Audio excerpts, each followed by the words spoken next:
Овде? Да, бе, ти рече повели. Сања Димитровска, Сител телевизија. Имам 3 прашања, ќе поставувам едно по едно прашање по одговор. Првото прашање ми е до премиерот. Дали владата ја прифати препораката на Комисијата за заразни болести за 58-часовен карантин за предстојниот продолжен викенд, имајќи во предвид дека досега во сите ваши изјави вие лично се повикувате на мислењето на стручните лица и на Комисијата за заразни болести? Сакам да потврдам дека ние до сега не само што се повикувавме, туку ги носевме одлуките врз основа на стручните луѓе, врз основа на епидемиолозите, инфектолозите, оние кои што се задолжени за нашето здравје. Инаку, ако тоа не го правевме, верувајте, таа борба немаше да биде успешна. Политички одлуки не се решение на здравствени проблеми. Туку одлуките на здравството може да ги решат здравствените проблеми. А денеска седницата ќе биде во 17 часот и тогаш ќе одлучуваме по однос на овој предлог. Добро, второто прашање ми е и за премиерот и за вице-премиерот. Дали ќе имаме нова лидерска за изборите, имајќи во предвид дека ширењето на вирусот не стивнува, вчера имавме 40 заболени, мислите ли дека имаме услови за да се одржат избори? Јас дали ќе има нова лидерска, не знам. Ги модерира председателот на државата, меѓутоа едно знам, дека датумот на изборите е детерминиран од уредбата со законска сила која има важење до завршување на вонредната состојба. Во оној момент кога ќе заврши вонредната состојба, за 22 дена треба да се одржат избори во Република Северна Македонија. Тоа е состојбата фактичка, таква како што е. Јас жалам што сме единствена држава во светот каде што немаме функционален парламент. Ако имавме функционален парламент, тогаш изборите може да се одржат тогаш кога ќе се договорат политичките партии, политичките лидери. Јас очекувам дека во рамките на ова што ни е законска можност, ќе има диалог и преку диалог ќе дојдеме до конечен ден на одржувањето на изборите сите заеднички, заради тоа што тоа е добро за државата. Јас сметам дека состојбата со COVID-19 е под контрола, имајќи во предвид дека кластерите кои што ги имаме веќе утврдени и луѓето кои што се во самоизолација и појавувањето на новите случаи кои што ни се таму, не се целосно, еден дел од нив, покажува дека може да се контролира таа ситуација и дека можеме да имаме во натамошниот период и намалување на бројката и тоа го покажавме и во минатото. Меѓутоа, сепак тоа ќе зависи најмногу од граѓаните. Колку сите заедно ќе успееме да ги почитуваме мерките. Меѓутоа, секој политички одговорен човек, секој политичар во државата, кога зборува за здравјето и за животот на граѓаните, треба тоа да го има во предвид и се што ќе превзема во политичка смисла треба да биде да не се загрозува животот и здравјето, заради тоа што слушам деновиве дека повикуваат разни лидери, вака направете, отпуштете ги мерките, немојте толку да бидете, значи нема додворување према граѓаните заради политички поени, а со тоа да ризикувате здравје и живот на граѓаните. Мора да бидеме принципиелни, а изборите да бидат во оној момент кога што најмногу имаме створени услови да се одржат изборите. Та не се случува обратното, да има притисок од ИВЗ во страна на институциите, имајќи во предвид, пошто се најави веќе протоколот како да се кланјат за Бајрам,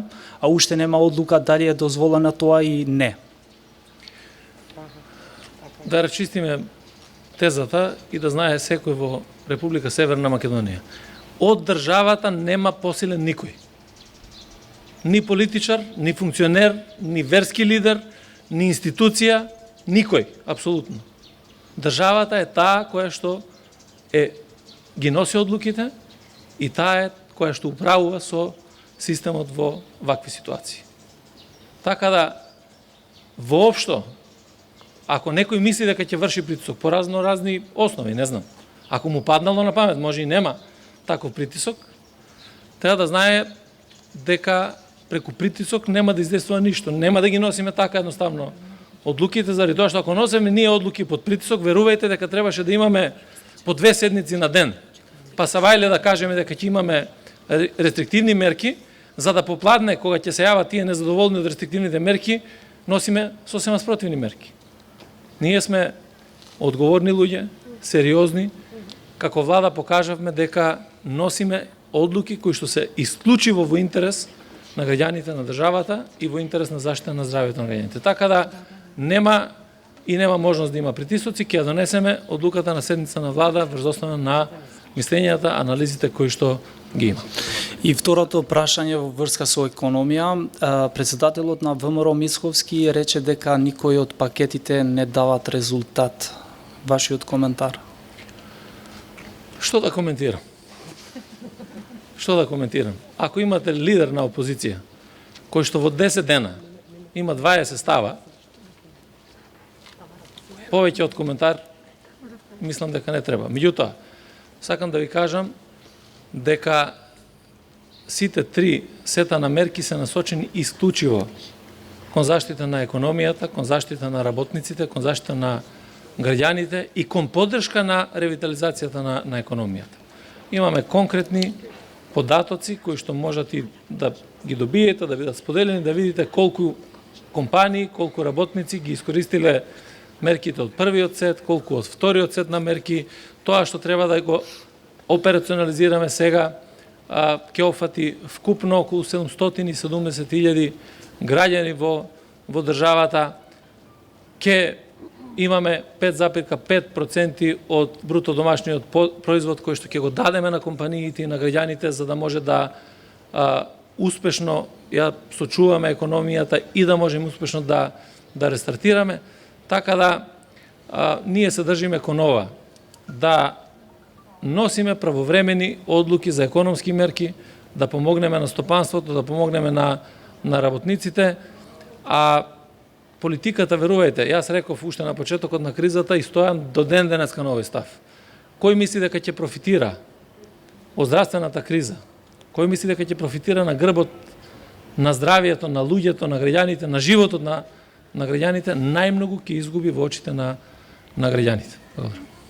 Тамара Гончарска, Телма телевизија. Прво едно многу кратко прашање пред да ги поставам другите. Дали од тоа што го кажавте до сега може да се констатира дека ќе се донесе одлука за 58 часовен карантин денеска? Можете да констатирате дека во 17 ќе има влада и ќе носиме одлука. Значи уште не сте... Па нормално, ако е во 17 влада, не може да ви кажам денеска во еден час што ќе биде. Можете, кажувате и порано. Второто прашање е кој е вашиот коментар на барањето на министерот за внатрешни работи за 15.000 награда за припадниците на МВР, колку е тоа прифатливо и доколку е како награда за нив, колку е тоа кореспондира со наградите кои ги добиваат здравствените работници, а во овој случај би дозеле помалку од колку што се предлага за МВР? Како гол популизам кој што никако не може да се поврзе со наградите за здравство. Ќе ви кажам пример. Кога се правеше ребаланс на буџетот, министерот за здравство се бореше на влада да останат парите во буџетот и да додадеме за да им даде на здравствените работници награда. Министерот за внатрешни работи понуди 88 милиони денари да врати во буџетот за други потреби, бидејќи не му требале во МВР. Само тоа говори доволно за фактот колку е сериозен во намерите. Како го коментирате однесувањето вчера на министрите за финансии и економија, додека новинари од медиуми им поставија прашање, да не кажеме има едно несоодветно однесување. Дали разговаравте за тоа, бидејќи на секој ваше излегување вие ги пофалувате медиумите, снимателите, новинарите, се заблагодарувате за досегашната работа. Кој е вашиот коментар? Прво, не само што сметам дека е обврска, туку јас ја кажувам таа реална ситуација која што е. Ако лекарите се борат на полето на здравството да ги сочуваат животите на граѓаните, тоа не би било можно ако вие не пренесувате навремени информации и не сте на првата борбена линија од делот на медиумите. Како го оценувам вчерашното излагање, исто како вие. Несоодветно, разговарав и побарав да исконтактираат со вас и мислам дека веќе некои од министрите исконтактирале со медиумите и ќе мора и да имаат поинаков начин на комуникација, без разлика колку сме ние нели под притисок, колку не стиска времето во носењето на одредени одлуки и така натаму.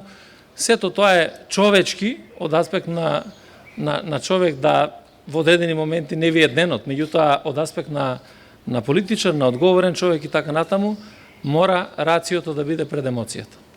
Премиере, на вчерашната пресконференција министрите за финансии и за економија не кажаа детали околу тоа кога граѓаните ќе може да аплицираат и на кој начин за третиот сет мерки. Граѓани реагираат дека се уште немаат информација кога ќе бидат донесени уредбите, кога ќе може да се аплицира.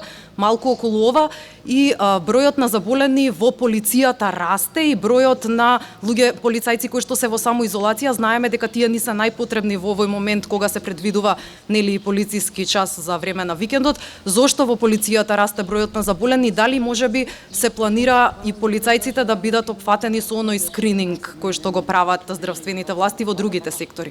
Да.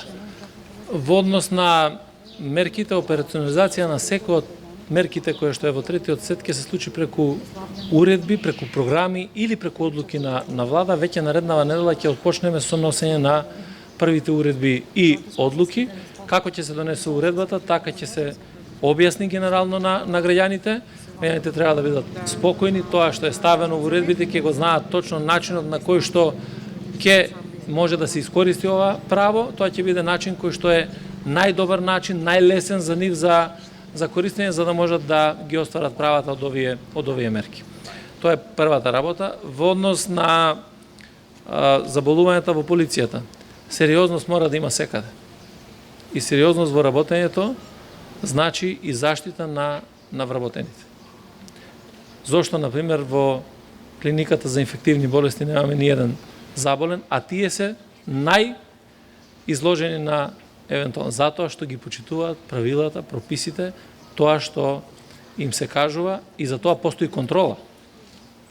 Така да не само во полиција, во секој еден сегмент мора да се почитуваат мерките и да има контрола на тоа што се почитуваат мерките, а дали ќе правиме скрининг врз основа на мислењето на Комисијата за заразни болести и Министерството за здравство, сметаме дека треба да имаме скрининг, затоа започнуваме сега со градинките, секако дека тоа ќе го правиме и во другите институции. Меѓутоа, исклучиво невниманието допринесува да имаме зголем број на заболени во институциите. Тоа не е прв случај сега со полиција, туку и со други некои институции кои што практично допринесува за зголемен број на заболени во градовите, заради тоа што институциите беа инфицирани. Не е доволно само да кажете, ние знаеме се и ние немаме проблем, нас не фаќа ништо, се штитиме и така натаму. Мора, мерките важат за сите и тие кои што сметаат дека никогаш можеби нема да заболат од болеста или се однесуваат ноншалантно, се првите тие кои што се изложени. Благодарам. Премиер, за вас прашање да не ставате маска. Весна Миленковска, Македонски медија сервис. Сите оние што имаат подпишано изјава за домашна изолација, вторите 14 дена кои пред неколку дена ги укинавте, не ми е јасно дали одлуката што ја донесовте пред некој ден важи и за нив кои се во моментов или важи само за тие што од тој момент па натаму ќе треба да бидат 14 дена во самоизолација, односно им се укинува. Значи, зборуваме за лицата кои што се во државен карантин и кои што треба... Првите 14 дена им се завршени, значи задолжителни во државен карантин, и сега се во домашна задолжителна подпишале изјава. Така, значи сите лица кои што поминале државен карантин, а се наоѓаат на дополнителни 14, важи одлуката, се укинува државниот, односно самоизолацијата бидејќи поминале во државниот карантин. Затоа ја донесовме. Да се надоврдам и пред некој ден и на одговорот на министерот Филипче дека полицијата баш и не е ажурна во опомена на луѓето за носење на заштитни маски, а има и жалба од граѓаните. Што мислите вие, што треба да се направи, односно што ќе направите за да тоа се коригира? Па ние секој ден Само апел? Не, секој ден разговараме на главниот штаб, разговараме и на влада во однос на почитувањето на мерките. Полицијата работи по наредба и затоа мора сите тие наредби да ги почитуваат и за тоа да постои контрола. Кога зборувам за контрола, зборувам за се, и да се контролирате себе си и да ги контролирате другите. Ако немаме контрола во почитувањето на мерките, нема да имаме ниту резултати, ниту ќе имаме успеси. И затоа кога зборувавме дека недозволено е министер да излезе на телевизија да каже да, јас нема да ги казнувам граѓаните, тоа упатува јасна порака дека тие треба да постапуваат спротивно на правилата и одлуките кои што ги носиме. Се извинувам, јас прашувам врз основа на социјалните мрежи се преполни со фотографии со луѓе кои не ги почитуваат правилата. Знам на што, јас ги гледам секој ден тие мерки, и затоа мора полицијата да превзема активност. Очигледно дека тука и политиката игра малку улога во овој период, меѓутоа едноставно секој мора да носи и собствена одговорност. Подносна и морална, меѓутоа и секако вид на друга одговорност за тоа ако не почитува одлуки или законски норми.